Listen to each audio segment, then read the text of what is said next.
معنای معماری پارت 1.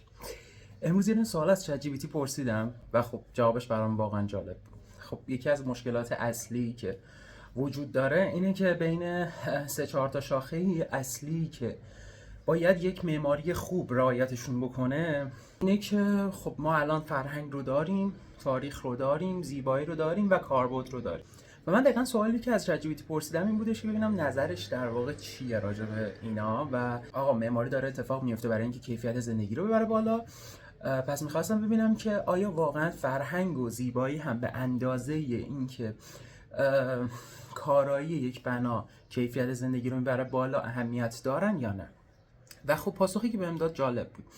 اومد گفتش که فرهنگ از این جهت مهمه که میاد حس تعلق به کاربری که داره اونجا زندگی میکنه میده و این تاریخ و فرهنگه با این حس تعلق دادن آرامش زندگی فرد رو بالاتر میبرن و از طرف دیگه زیبایی غذای روحه، برای همین آرامش فرد رو داخل اون فضا بیشتر میکنه و این زیبایی اعتماد به نفس بیشتری بهش میده و زندگیشو قشنگتر میکنه.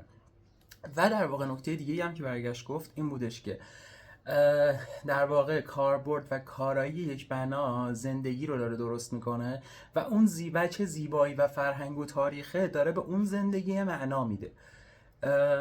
جوابش قشنگ بود، گفتم که شما هم بدونید.